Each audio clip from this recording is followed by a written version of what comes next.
möchte Sie bitten, noch einmal Ihre blauen Schilder hochzuhalten. Ich möchte diese Botschaft nach Deutschland bringen und sie nächste Woche Angela Merkel vorführen.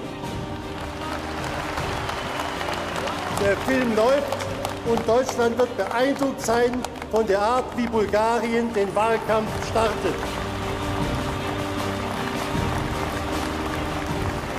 Няма партия в света, която да има повече победи от възрастта си. Вие ще станете декември на 9 години, а ще имате 10 победи.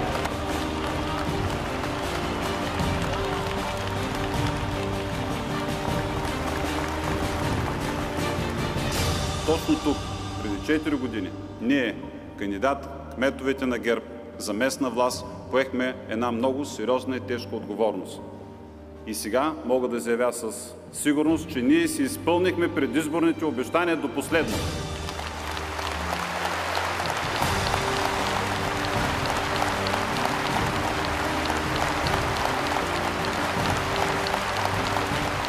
Предстоят местни избори, на които нашият отбор трябва да отиде с заслужено самочувствие, зад което стои свършена работа и видими резултати.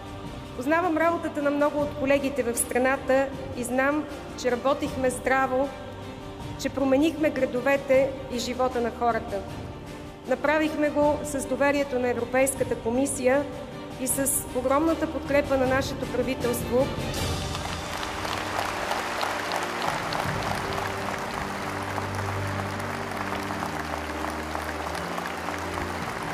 ГЕРБ показа това, което можем днес да отчетем пред хората и пред избирателите.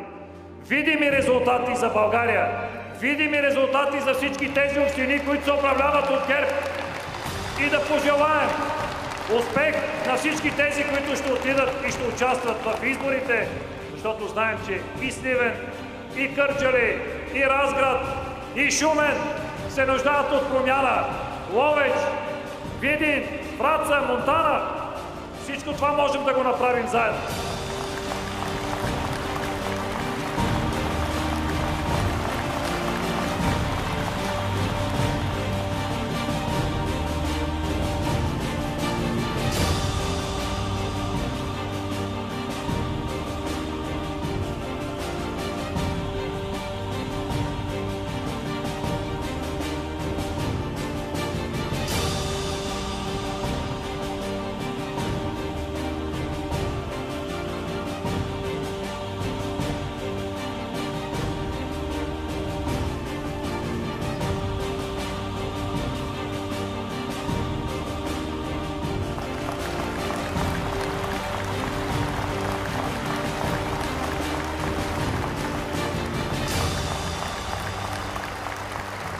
Ако искаш мир, се готви за война. Ние сме готови във всеки момент да отидем на избори. Във всеки.